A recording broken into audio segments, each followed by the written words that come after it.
The Gateron Yellows are some of the most famous linear switches, known for their incredible performance for their price. And if you've been in the keyboard scene for a while, you would know that they are held in high regard as the go-to budget linear switch. It made its first initial appearance all the way back in 2014, coming in clear and milky top variants. The next design then featured entirely black housings, which starts to resemble the Gateron switches we see today. And after that came the yellows we know as Milky Gateron switches, which adopted the milky white housing color that aimed at improving the overall sound profile of the switch. Then came a combination of a bottom black housing and milky top, which was also done to offer a mid-ground in the sound profiles. And after skipping a few more subtle changes, we've arrived here at the current generation of Gateron Yellows. So as you can see, the Gateron Yellows have had a pretty interesting history, and we've now ended up here. I'm interested to see what other changes they may make in the future. Also, big thank you to Revolt Keyboards for helping make this video possible. These guys have sent over Gateron Yellows along with some other switches for me to review, which is amazing. These guys are based in Malaysia, and as a person from Southeast Asia, this is super helpful because I don't have to pay crazy shipping fees to just get some switches. So it's awesome. Make sure you check them out, they're pretty sick. And with that, let's take a deeper look at the Gateron Yellows. The Gateron Yellows come in a transparent top and opaque black housing with yellow stems. It's not officially stated, but I believe that the transparent top is made of polycarbonate and the bottom part is made of nylon. The stem, of course, made of standard polyoxymethylene. So if you guys are new to switches, that may have sounded like a lot of information you really didn't need. And honestly, it is a little bit extra, but the materials of a switch can definitely change how it feels, how it sounds, and the dynamics of a switch, and it helps to learn more about it. One of the factors that I want to quickly mention which can really change the sound of a switch is to do with the transparency of the top housings. From what I've experienced and from what I've read, housings that are more transparent will have a slightly higher pitch sound, and housings that are more opaque will have a deeper, more thockier sound. And we'll explore that more in a bit later. So the Gateron Yellows come in a 3 and 5 pin configuration, which allows for both plate and PCB mounting. But if you bought the 5-pin version, you can easily clip them to make them plate mounted switches. So in terms of the overall housing, I haven't had any issues when working with them. The manufacturing is solid, but when trying to insert film, do be careful because I've had cases where the leaf would sort of pop out of the switch housing. That's probably just a mistake on my end and not to do with the manufacturing at all. But if you guys are interested in filming the switches, just do be careful. The switch also doesn't have much switch wobble. It is slightly more pronounced in the north-south directions than east-west, but when using them, there haven't been any issues whatsoever. The spring used within the switch is pretty smooth, and of course, stock springs will always have a little bit of ping to them, which is definitely what I've experienced with the yellows, but almost all of that pinging and minor scratchiness from the spring is completely gone after lubing it with Krytox.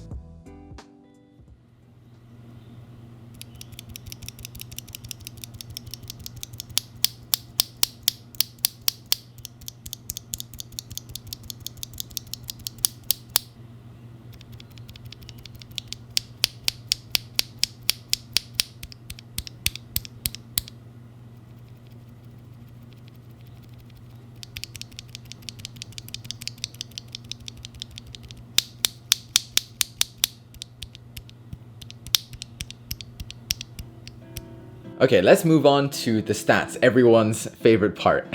The Gateron Yellows have an actuation force of 50 grams, a bottom-out force of 63.5 grams, and a standard travel distance of 4 millimeters. In reference to the other Gateron linears, which are the clears and the blacks, this one requires the second most amount of weight out of all of them. We then have the Novelty Creams with an actuation force of 55 grams, a bottom-out force of 70 grams, and it has the same standard travel distance of 4 millimeters. The Gateron Black Inks have an actuation force of 60 grams, a bottom-out force of 70 grams, and it has the same standard travel distance of 4 millimeters. So overall, the Gateron Yellows are sort of in the middle to light range in terms of actuation force, and in terms of bottoming out, the Gateron Yellows are slightly lower than average. Price-wise, these guys have no competition at all. They are called the budget linears for a reason. The Gateron Yellows are priced at 24 cents for a single switch, which is an absolute steal when you consider the fact that they sound really good after being lubed. So just to illustrate my point further, here are some comparisons to some other linear switches on the market, and you can already see just why they're called the budget kings.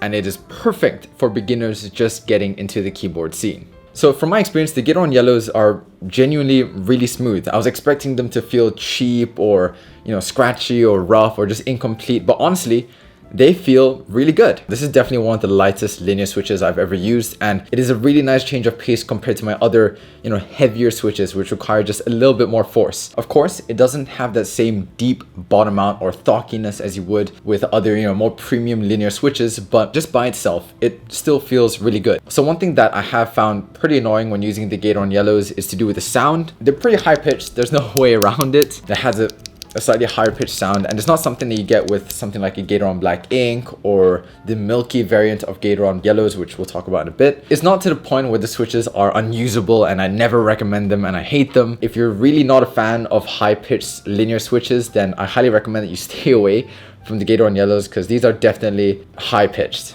Luckily, the Gateron Yellows take really well to lube. They're a big fan of lube, Krytox, Tribosis, Durex, Vaseline. And after lubing them, they will result in a very buttery smooth switch, which eliminates the spring ping, that little bit of roughness that you get with any linear switch. And of course, it definitely makes it slightly more satisfying and rich. Starts to get that nice thockiness that we all like in a linear switch. And if you also want to go the extra mile, you can also lube these switches, which will improve them by a lot. Anyways, here's the sound test.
Alright, so one thing that you guys may have noticed when trying to purchase a Gateron Yellow is that there are different variants. You can see SMD variants and Milky Gateron Yellows, and I want to quickly go through the differences. So the Milky Gateron Yellows are basically identical, but will have a more opaque housing, which gives it a slightly deeper sound. On that, it's completely the same travel distance, same bottom out force, same actuation force, no real difference.